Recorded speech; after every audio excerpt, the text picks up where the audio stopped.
Any poll or something, any interactive activity which is planned for the session?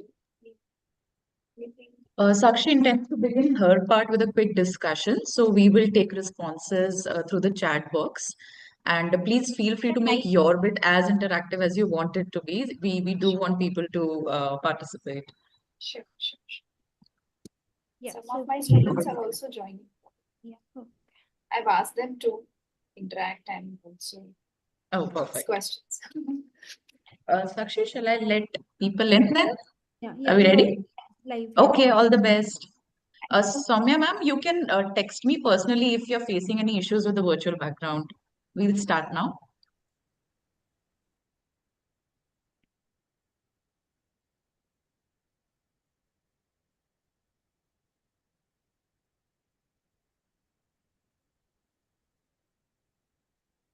Hello, good evening, everyone. Good Welcome. Good evening.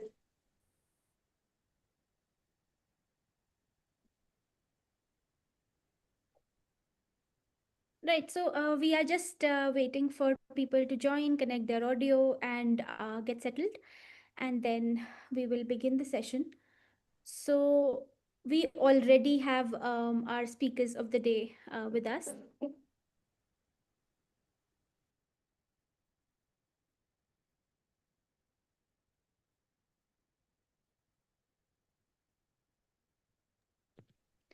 Okay, so my name is Sakshi.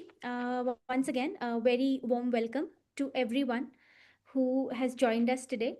I believe we have a representation from schools as well as colleges, and we also have a few students with us. So we are here today for a very special session with two of our educators, Dr. Astha Saxena and Dr. Saumya Sisodia. So we are here to talk about our recently launched um, resource guide, the Green Guide for Educators, that we had unveiled a couple of months ago. And today we are not talking about the resource guide in itself, but about how it can be used in the classrooms and what has been the experience of doing so with our Gen members. So we have two representatives from the Gen network, and they are going to talk about what kind of activities have they implemented in their classrooms, and how have students responded to it, and what are the possibilities that they see for the resource guide. So if you have any questions that you would like to discuss with the speakers, please put them in the chat box, and we'll take all of them towards the end.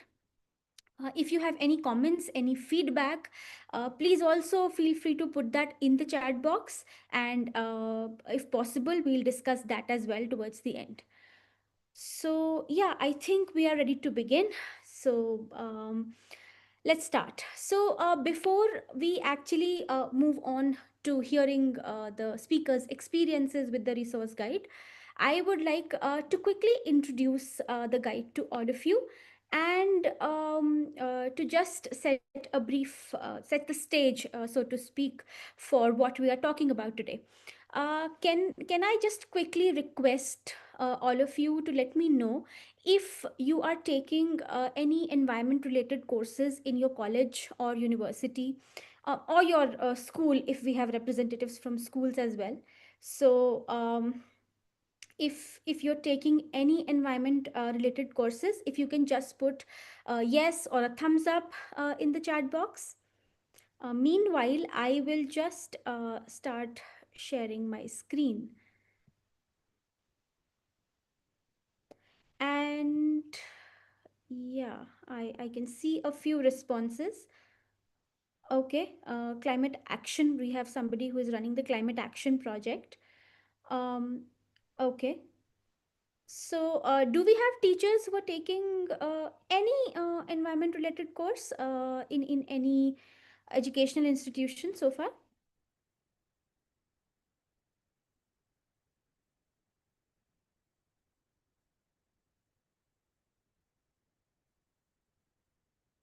Okay. So environment club in school is definitely one part of it. Okay, so if I can ask you, what are the challenges that you face while teaching, if if even if you are not taking any environment related courses for now, if you were to take such a course, what are the challenges you think that would present when you do such a thing?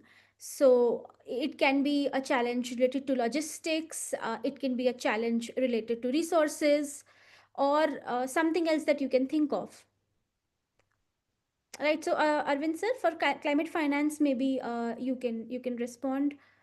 What are the major challenges that come to your mind when you think about environment education, or any particular topic, any particular course that has a component of environment education in it? So we have actually already done this exercise with our Gen network, and the the major responses were actually around what Nutan ma'am has already mentioned, were around resources, were around challenges in teacher training, were around the attitudes that need to be developed in learners. Right, Lalita ma'am, resources is a challenge. So actually, this resource challenge had been shared with us multiple times in the Gen network, and Gen members have already always requested us to help them with reliable resources that they can actually take to their classrooms, instead of sifting through them and figuring out which ones are relevant, which ones are not. So you're right, the syllabus is quite different in some cases, so there are a lot of different courses. So when we talk about teaching environment in any at any level, be it the classroom level, be it the college level, there are a variety of different courses. The curriculum for each of them is extremely diverse. So there might be a very small component of one particular topic in one course, and for another course the curriculum might be completely different.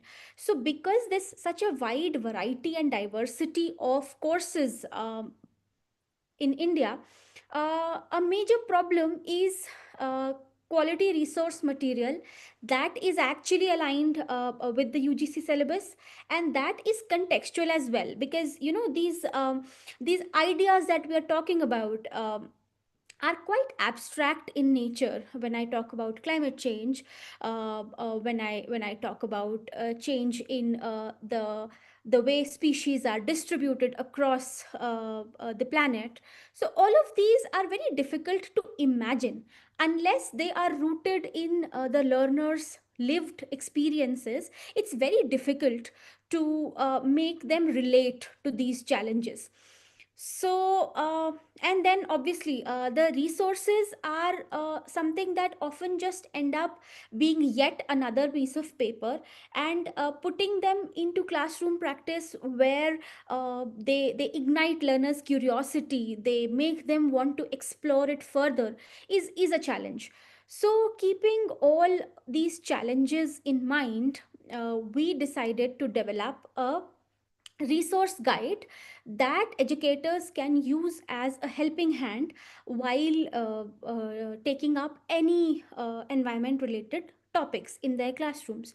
So this can be applied to a variety of courses, because we have tried to keep the scope of the resource guide as wide as possible.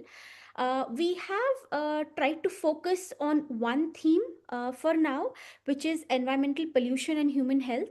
So no matter what the particular curriculum is for a given course on environment, pollution is always going to be either a major or a minor part of it.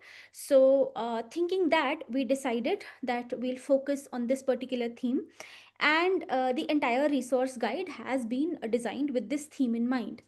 So it is a very, very flexible resource guide, and it can be adapted to any classroom, any subject, any course as such. Because the activities, the case studies, everything is something that you can modify as per your need. It is specifically designed for college teachers.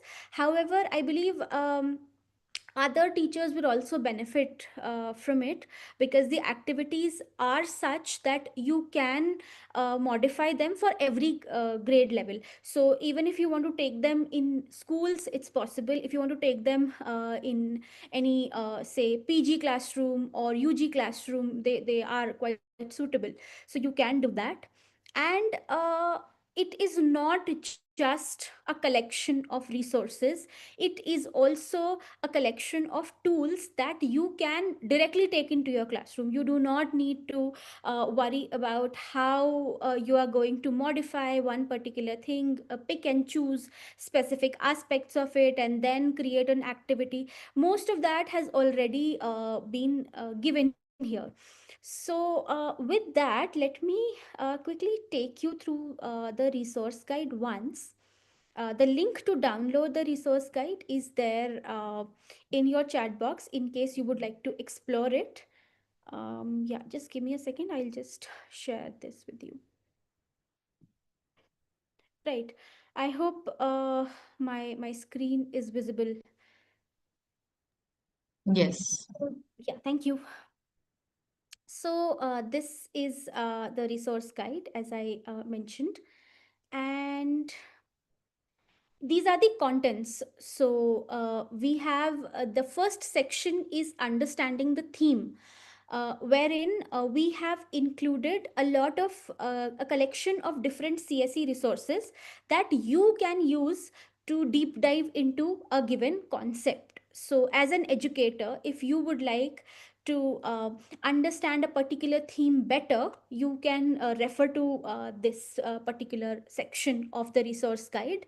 You can also take the resources given in this section, and you can directly share them with your students. If you feel that something is particularly engaging and would be very inviting for the students, you can directly share these links with the students as well. Then the second section is a resource bank. And then we have a pedagogic toolkit, wherein we have given activity sheets, activity ideas.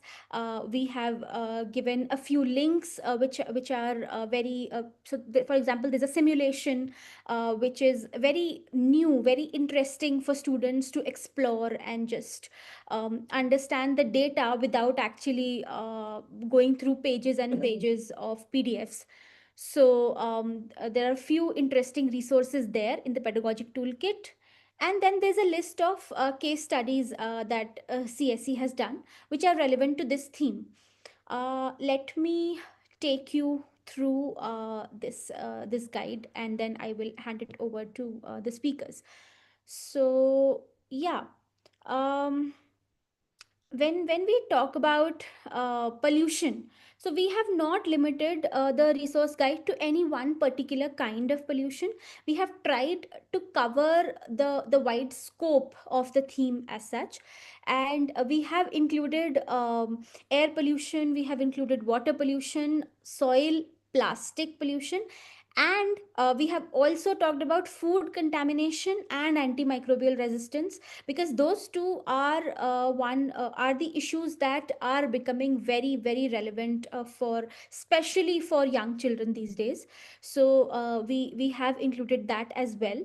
So once you come to the resource bank, you can find a variety of different resources.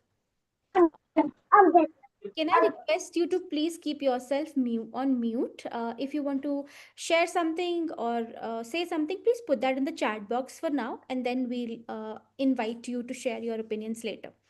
Right. So in the resource bank, you will find there are reports that CSE has done over the years. There are DTE videos which delve deep into one given issue. So, for example, there's a video on National Clean Air Program. Then there are CSE publications that are relevant to this particular issue. There are articles written by CSE experts that you can explore. So, very different variety of resources is there. Depending upon whichever you prefer, you can use them. There's a fact sheet that has been prepared in house by CSE experts. So there are 2 or 3 fact sheets also here. Um, so this is about the resource bank. It is very comprehensive, and it is grouped according to type of pollution that is being discussed. So there's a whole section on food contamination, whole section on air pollution, and so on. So after that, there is a pedagogic toolkit section. The first one here are 3 activities that you can implement in your classrooms. So these are all very flexible, in the sense that this is just an idea and you can take it to whichever direction that you want. So for instance, you want to discuss the discuss industrial pollution in a city in Haryana, for example. So instead of just talking about pollution theoretically, one very interesting activity that you can do with the students is a stakeholder simulation, where I'm sure many of you are aware about those MUNs that are held in schools these days, where they discuss policies, and they, they simulate being different leaders. So here we assign student roles representing different stakeholders. So if you're talking about pollution in an industrial city in Haryana, we'll ask one student to represent the resident of the city. Another student can represent a factory owner. Another student can represent an NGO. Another student can be a government official.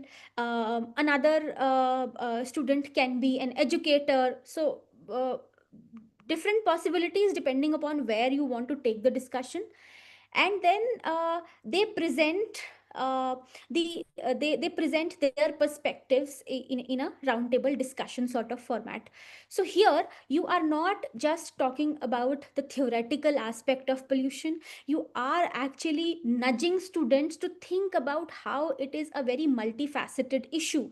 So if the factory owner has to present his or her perspective, then they will have to talk about how presence of factories has boosted economic growth, and the others will have to defend against that. So all of that is very interesting way to build critical thinking skills in students, to invite them to explore different aspects of a given issue, and obviously also understand the issue in detail, because unless they understand, that's the first requirement. They'll have to research the issue in a lot of detail, and then only they'll be able to present an argument in favor or against it.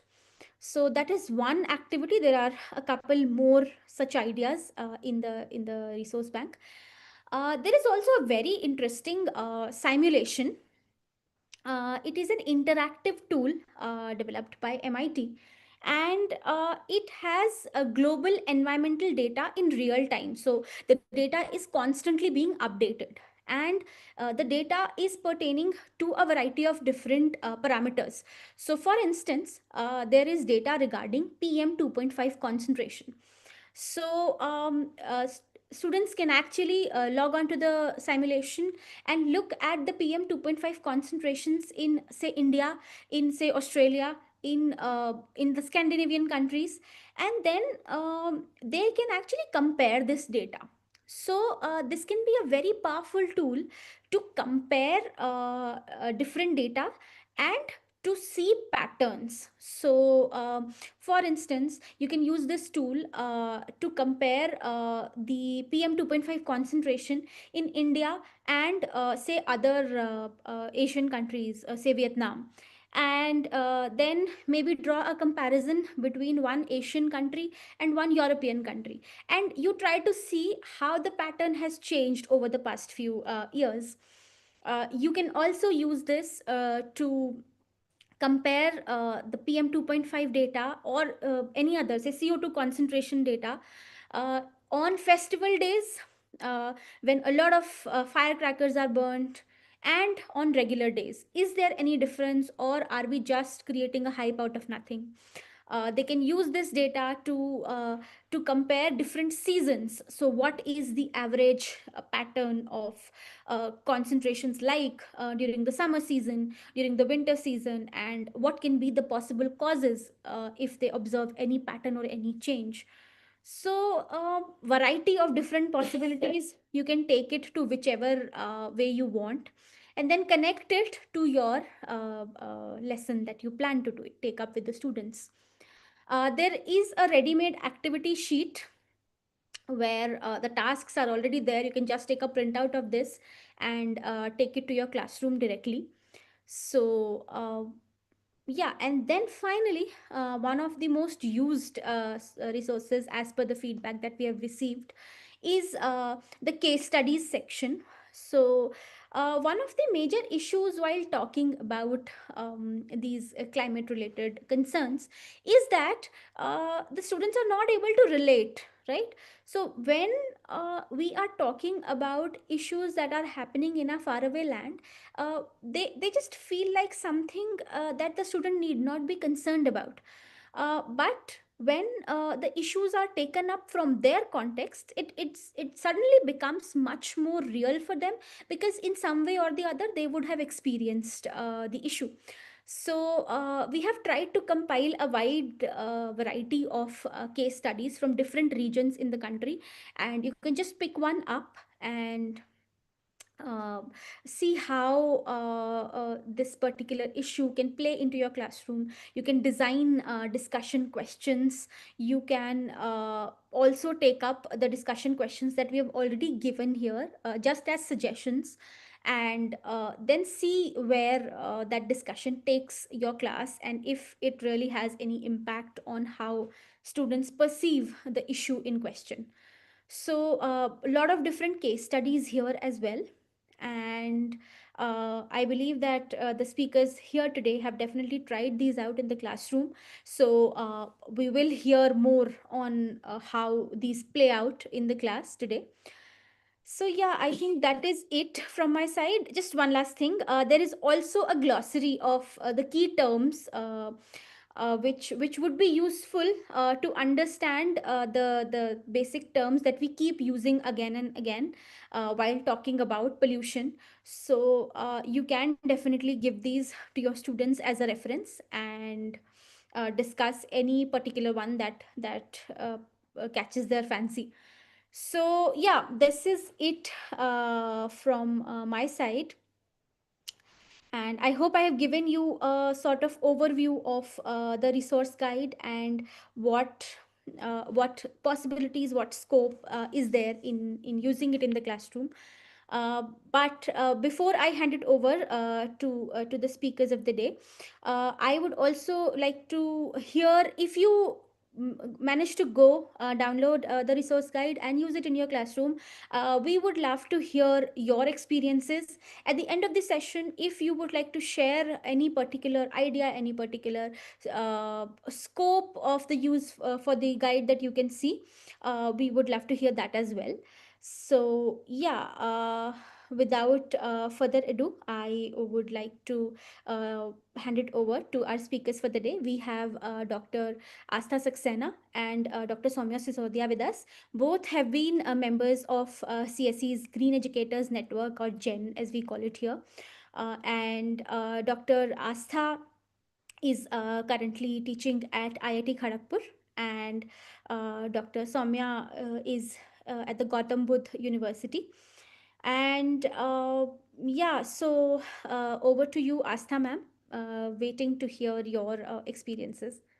Thank you so much, Sakshi, and thank you so much, the CSE Gen Network, for giving me this opportunity to contribute in the discussion as well as to share my ideas as to how I implemented in this particular course guide, the toolkit, like which you are referring to in my classroom. And I must say that CSE is doing a lot of effort in making environmental education come at the center stage and become a part of the mainstream curriculum, be it at the school level, at the undergrad level, or at the university level. So many congratulations to CSE for that, and to also the team members for that. So let us now begin. Am I audible? Yes, ma'am, you're audible. Thank you. So I'm just going to share my screen.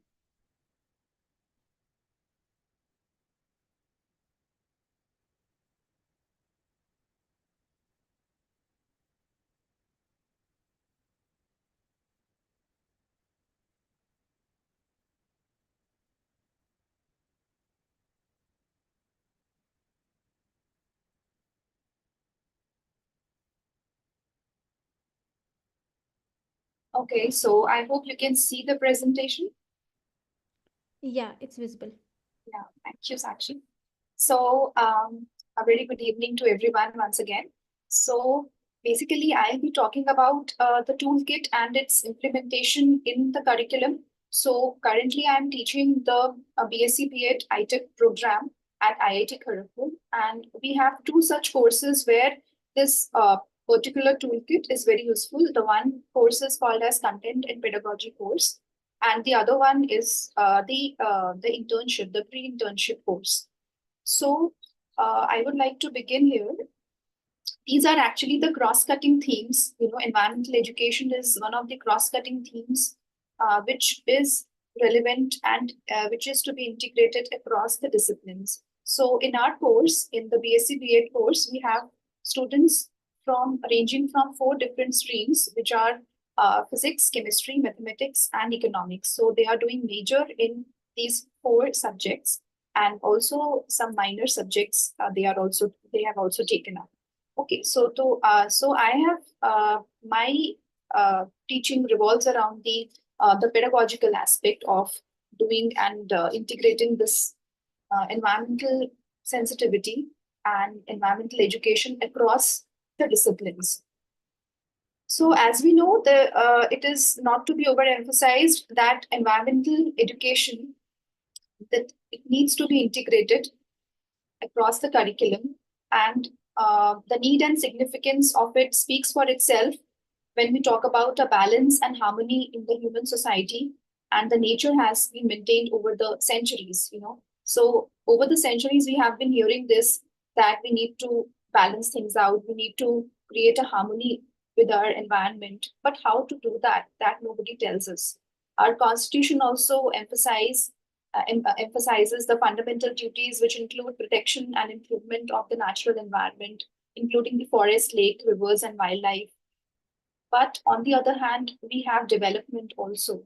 It is not just about conserving the environment, but as a developing country, we need to uh, understand that development is also important. So, and we cannot leave that behind. So for that, we need to create a balance. But currently, what has happened is that we are creating more imbalances for the environment, and that has also resulted in the recent environmental disasters which we are seeing around the clock, around the world. So concern for this situation has been expressed by several sections of the society, and the Supreme Court has recently mentioned life, which is called as the lifestyle for environment. It has been implemented in the present the present guidelines of the curriculum, as well as in the teaching learning process, that how we can improve environment through lifestyle. And also now we talk about a lot about the Indian traditional knowledge. So actually here at IIT we have a few courses based on the indigenous knowledge and the Indian knowledge system. So there also we find references to environmental education. For example, Indian tradition looks upon man and nature as waves of the same river. Life is at its core is a process of interchange between the environment and the human existence. So they both have to go hand in hand. And the symbolization is this Yantra Ruda, which is, you can see in this picture. It is a forward moving wheel along with the buckets which are watering the field. So we have to move forward, which is the sign of development. But at the same time, we should not neglect our environment. So that also has to be nurtured along the way. Then we talk about the socio-ecological framework, which is also given to integrate environmental education into other subjects. And this particular framework draws interlinkages between society and nature, which has implications for sustainability. The framework lays emphasis on interdisciplinarity, integrating the conceptual frameworks and methods from the natural and the social sciences for a holistic understanding of sustainability challenges. So, as we know, no problem, the problems which the world is grappling with today, they cannot be solved alone using one particular disciplinary approach. So we need an interdisciplinary and a multidisciplinary approach to tackle and to solve any problem at hand. And central to this socio-ecological system, as it is indicating, it is social. Okay, so social means that it has the ideas of equity, justice, and well-being imbibed into it. So when we are talking about the ecological system, it is not just about the physical environment, but also the social environment, which will include all such principles of equity, environmental justice, and human well-being. So now coming to the pedagogy part, with this background, I would like to take you to the pedagogy of environmental education at secondary and tertiary stage. So these points which I have listed here have been taken from NCF SE 2023. So as we know that NEP 2020 has greatly emphasized the importance of environmental education at each and every stage of the curriculum, beginning from the primary to the elementary, to the secondary, to the senior secondary and tertiary. So at every stage, and even at the teacher education level. So currently, the pre-service teacher education curriculum also has an important component of environmental education. So just to make, at the secondary and the tertiary stage, students should make informed judgments on statements and debates in media and society. Media now, it's everywhere, with a click of the mouse, you can have so much of information overloaded in your computer, in your laptops. So what to trust and what not to trust. So for that, we need to be informed citizens. And for information, we just can't rely on facts which are given to us. We need to verify them. We need to investigate. We need to analyze and critique them as well. So, and science can only offer us one particular perspective or a technological lens, but we also need to look at the issue from the lens of social sciences and humanities, be it environmental issue or be it any other technological issue. We cannot just look at it from one particular disciplinary lens. So that is why there is a need for interdisciplinarity.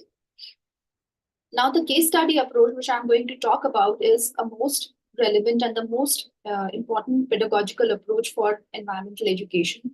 What I feel, because there is a lot of scope, it is so much open-ended, and it invites students' ideas, it invites students' curiosity, as well as their interest, to read about it. Because as we know, students at the tertiary level, at the undergrad and the postgrad level, they are very mature as learners, and they need something which triggers their thinking, something which is interesting and at the same time a little complicated, a little complex, so that they need to solve that mystery or solve that problem.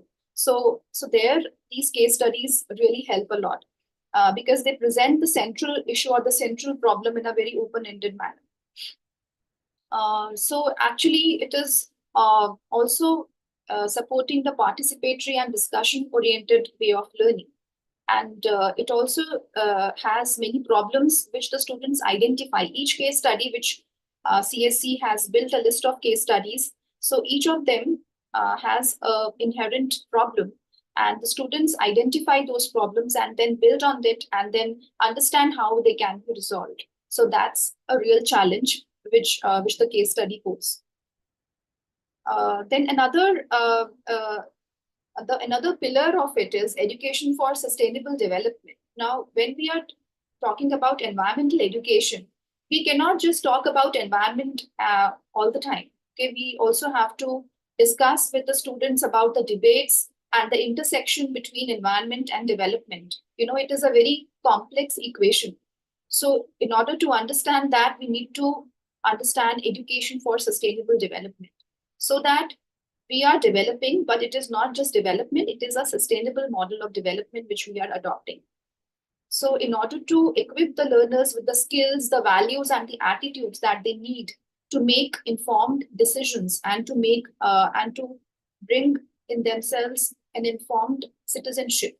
So that is what is required.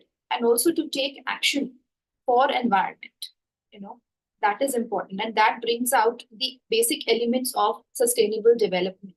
So education for sustainable development can be carried out through three different processes. One is the curriculum, the other is the policy, and the third one is the assessment. So we need to integrate ESD into all these three areas in order to achieve, like the learning outcomes which we need for the 21st century learners who are thinking sensitively towards the environment, who are empathetic towards the beings living on this earth, be it animals, humans, birds, or anyone. So we think it is necessary to integrate ESD into the curriculum. But how can it be integrated, within the science or any disciplinary subject? Most of the times we hear these questions from the educators and also from the students, that how do we integrate, ESD or environment into social science or into language or into mathematics, my response to that would be, every subject has to be taught in such a way that it encompasses and integrates these concerns, okay, and these sensitivities in the learners. These are some values which need to be inculcated, some kind of behaviors. Nowadays, we talk about pro-environmental behavior. So what is that? So the pro-environmental behavior does not come through one or two lectures on, say, environmental education. So it has to be nurtured through the school, through the college years, and through their own professional spheres, lives. So, such kind of values need to be nurtured. So just to put it straight, there are some case studies which I have used from the CSC toolkit. And these are the case studies which I have used. So I will just quickly take you through the specific objectives of my session. So these were to integrate the environmental issues and concerns within the major disciplines which the students are already studying. So in my case, the students are doing major degree in, say, physics, chemistry, math, and economics. Then the second major objective is to comprehend the multidisciplinary approach to critically analyze the environmental issues given in these case studies and their plausible solutions. The third is to build a hypothesis to address and resolve these environmental issues. The fourth is to undertake action and responsibility to conserve the environment. The fifth is to develop sensitivity towards these environmental issues. So although these 5 are very difficult to achieve in 2 or 3 classes, but still I have tried. And the case studies which I have used, these are the case studies. So on those case studies, I have built this reflective exercise. This is in addition to the questions which the case studies have already given in the CSC toolkit. So below each case study, we have a set of 4 to 5 questions. So beyond that, I have tried to integrate some more questions based on pedagogy and based on, participatory teaching learning process and some actionable points. So students were asked to make groups of 5 to 6 each. Each group was given a case study to read.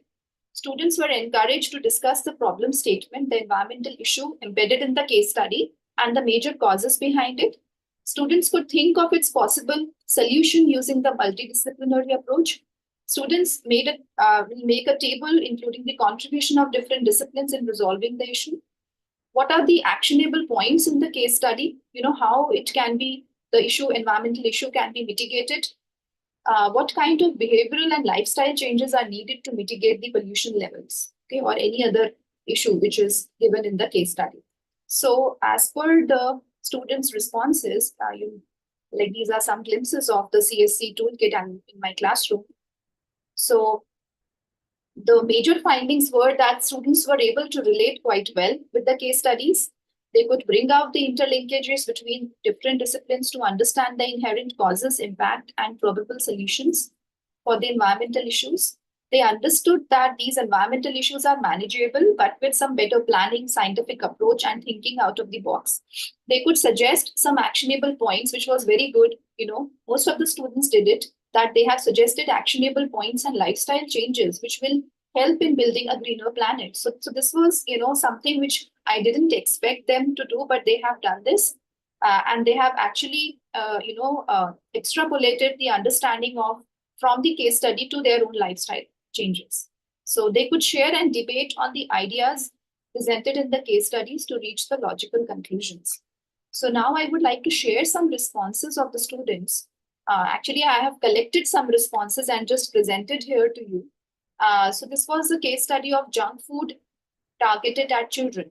So like in economics, from the economics perspective, I have just presented it from a multidisciplinary perspective because students have looked at these issues from the lens of different disciplines. So in the junk food case study, economics, if we see what is the economics in it. So the students can collect data and statistics of the companies manufacturing and selling the junk food, amount of profit making, adhering to government laws and FSSAI norms and food quality standards, subsidies for healthier alternatives, studying consumer behavior. So all these things can be done from an economics perspective to kind of mitigate this issue, to kind of address the concerns in this particular case study. From the chemistry point of view, the students can analyze the chemical ingredients used in the food, detecting the quality of ingredients used, trans fats, etc. From the biology perspective, students can think about the long-term impact of these foods on human health and well-being, promoting the plant-based ingredients rather than the artificial ingredients and flavoring agents. From the mathematics point of view, students can do some data analysis and data visualization for better analysis of findings of the impact of such foods on the health and overall environment, which will help in decision making and consumer awareness. So this was about this particular case study, which the students did it quite well. The second one was a case study of Kanpur soil and water pollution. Here again, the students have looked at it from a multidisciplinary perspective. From the physics perspective, they see that these kinds of air pollution should be detected and monitored using techniques like spectroscopy, neutron activation analysis, technology, low-cost portable sensors, and real-time water quality testing. From the chemistry point of view, students can detect different heavy metals and their compounds in these air pollutants and in the polluted water. Then neutralization of some such chemical compounds into less harmful chemicals can also be done. From the biological perspective, they can again study the health impact of these chemicals. Biomonitoring and bioremediation can also be done and thought of. From the economics perspective, again, they can study the trends and analyze the data of pollution levels in this particular district as well as compare it with the other districts. So this was the multidisciplinary approach, which they followed in order to resolve these issues given in the highlighted in these case studies. So I think that is that is all from my side. So I would also like some students, if they are here, if they can also talk about their experiences. Sakshi, are we taking students' experiences right now or after the session? I mean, after the presentation? Ma'am, we can take maybe one student right now, and Okay, if time permits, maybe we'll invite more later. But let's just take sure, one, and let's just keep it to say a like minute or so. sure. Yeah, but I should say that was very interesting, the kind of responses that you have shared, the students gave. Thank you. So just goes to show no, Thank you. how they can think in a very divergent manner. Right. Do we Yes. have any students who would like to share something from So, Dr. Astha's class? am I audible? Yes, yes. Go Yes, for yes, this. you are. Yeah, so I'll be sharing the experience from this case study itself. Yeah. So basically, in our like in Astha ma'am's classes, it's more of like a discussion based ones, and we usually discuss about these socio-scientific issues. Uh, so we will usually be discussing socio-scientific issues and this science, technology, and society. And when we are talking about this environmental education, the basic thing is actually the teachers have to have some knowledge in that.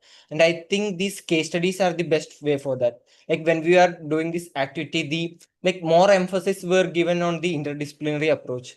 And yeah, that made us to think a lot. Like it is the best way to foster your critical thinking and like problem solving ability. So yeah, it was a very nice experience, and of course it was a group activity, so we were able to get uh, some views about the different perspectives of our other peers. Yeah, it was a good experience.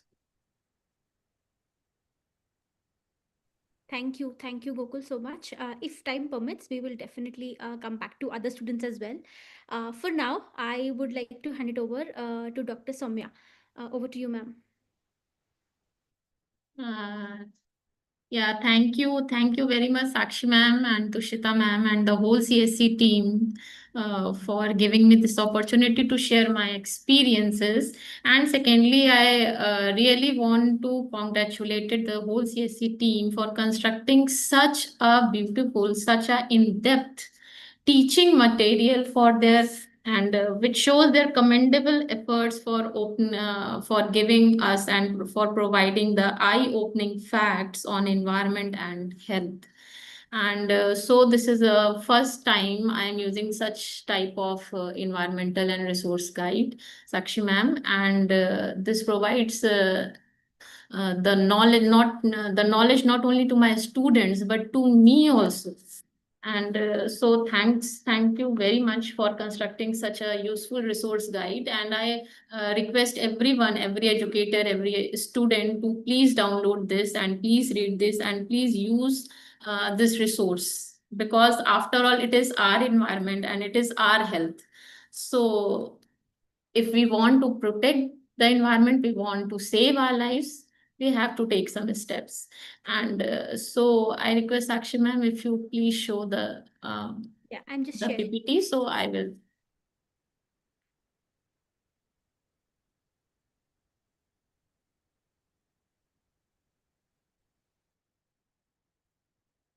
So first of all, I would like to introduce, as Sakshi ma'am has already introduced this, that this guide is a very knowledgeable and teaching learning material which can be used by an educator, by the students while reading the courses, while teaching the courses, and it is an interdisciplinary and multidisciplinary. The science students, the social science students can use this, and it is written in very simple language. It is very easily understandable.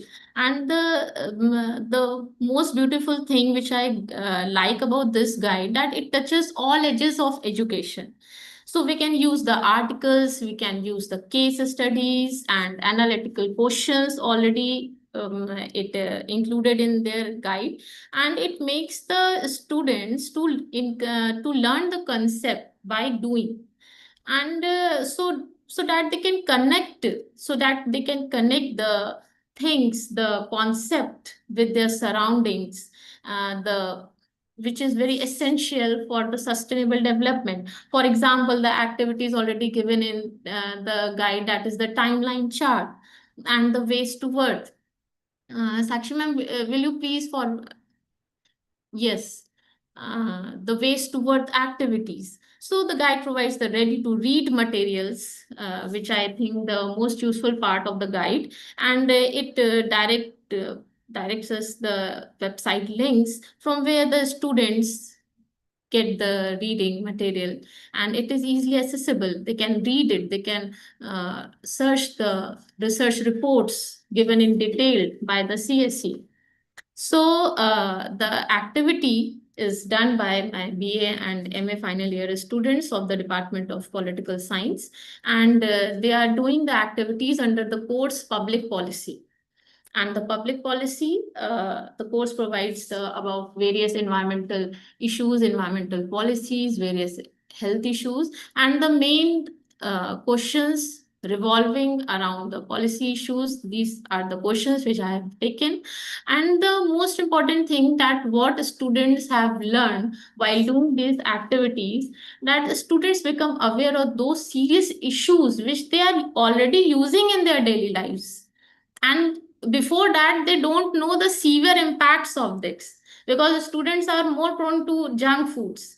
They daily come to university and they daily use it, but they don't know how dangerous it is for their health. So the most important impact which I feel, and which students also feel, that they learn about the severe impact on health and the environment, and the crucial role playing by the think tanks like the CSC, the role of active participation of citizens in policy making. So all these are very important from the policy framing to accomplish the sustainable development goals. And as already Astha ma'am has covered, that it is already included in our constitution. The constitution provisions already have, and the Supreme Court judgments, the life mission taken. So all these steps are already talking about the policies, about the environmental policies. But again, the question is that see, no policy is good or bad. It is all depends on the implementation.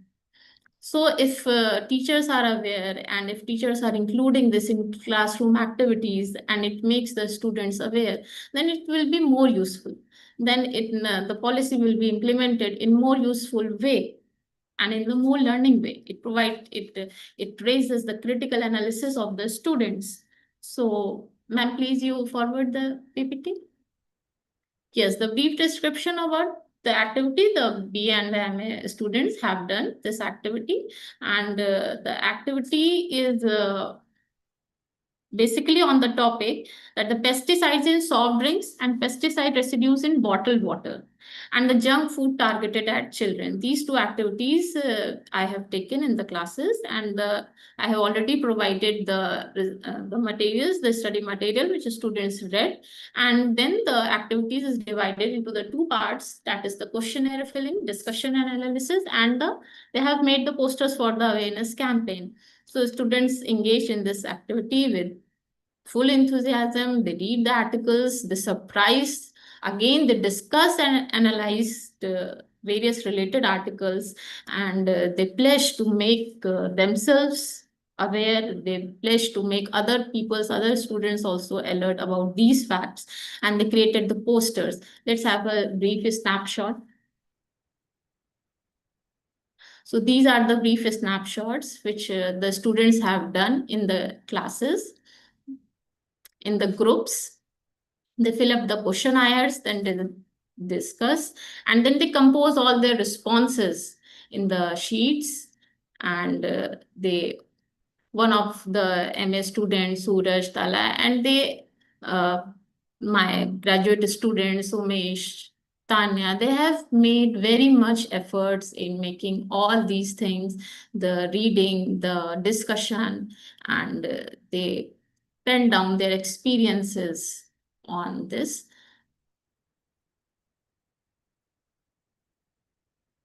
These are some pictures, some snippets. They have made the very good posters for awareness inside the university campus, as well as around their surroundings, as well in the hostels, in the societies.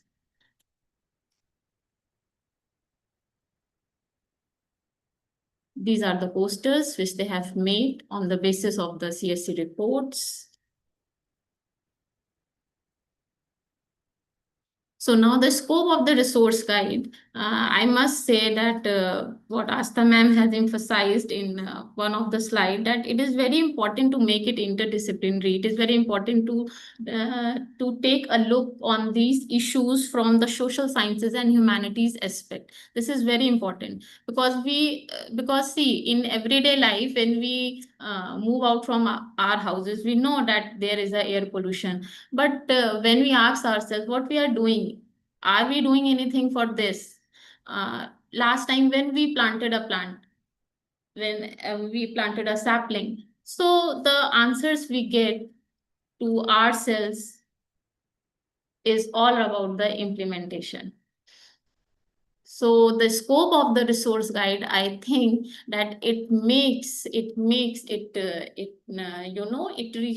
it encourages, it promotes the active participation of the students to please do this, and it can be the torch bearer towards a sustainable lifestyle. This resource guide, I think, can be the torch bearer towards achievement of sustainable goals. It gives creative ideas for preparing worksheets for the students, and whatever I feel, my feedback is just that if possible, Sakshi ma'am, then you can please include more activities, more worksheets on this guide, like a nature walk or some documentaries uh, made by the CSE. So if we get a link of these also, then we can show them to our university students also.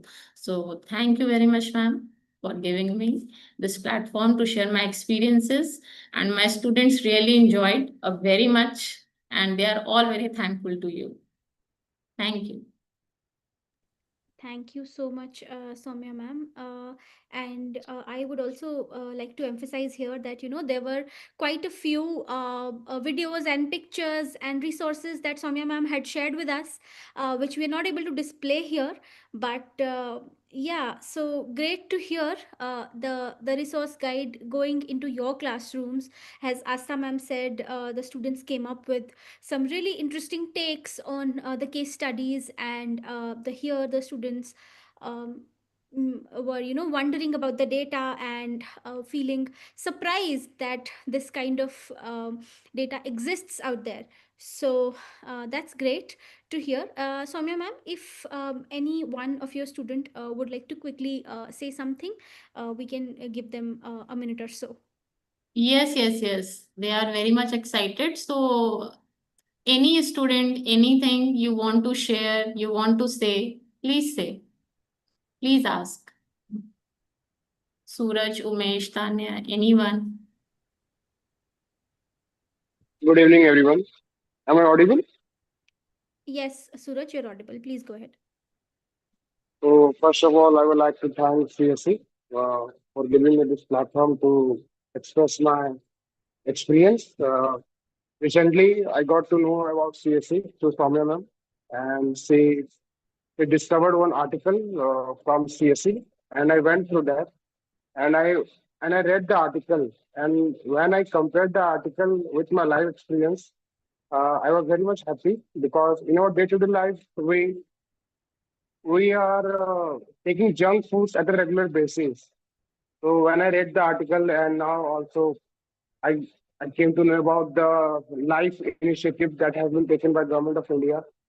So I would like to say that hello, am I Uh, audible, ma'am? yes, you're audible. Your video probably got turned off, but that's completely fine. You can go ahead. Yeah. Okay. So I have one suggestion with respect to the organization that because in our student age, okay, we basically tend to give focus on junk food and we don't value the nutrition that we need at this age. So just a request that if the CSC can organize workshops in colleges and in schools, and specifically in our college, so it would be very much appreciable. Thank you. Okay. Thank you, Suraj. So, yeah. With regard to our engagements with students, just a quick announcement here that we do an online engagement program with students, where we not only discuss junk food, but a lot of other aspects as well. And we actually ask students to identify a local issue and research on it, and then prepare a report, and that report is compiled into a magazine. This program is Agenda for Survival, and last year we had around 30 students who had participated in the program. So if you are interested in participating, you can request your teachers to nominate you, because this program works on a nomination model.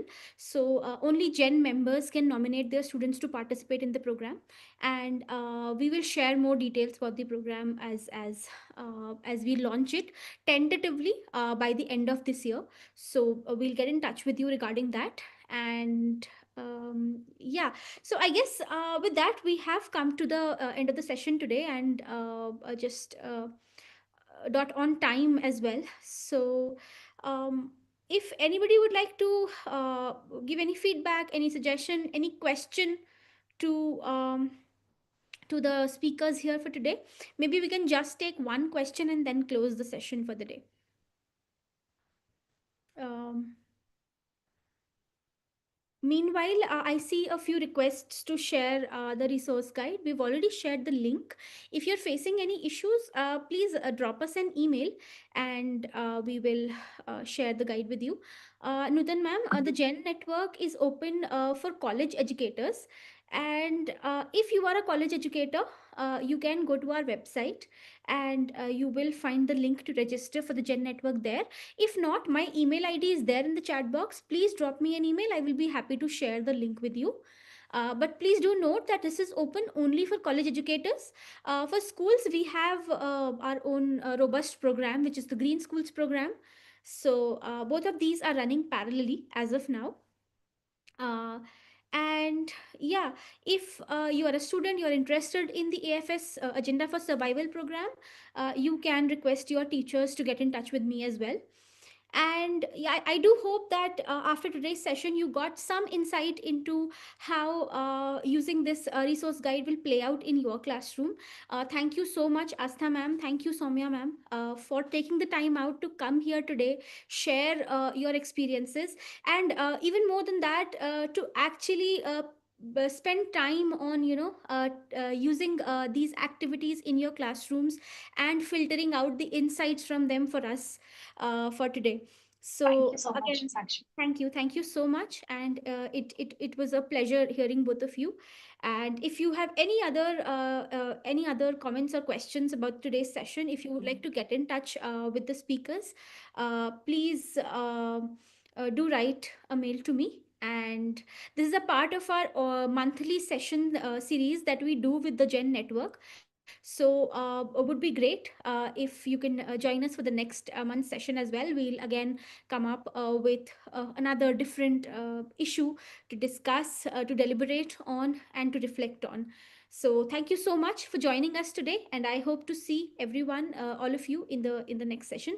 Thank you so much. Good evening. Thank you so much. Have a great evening.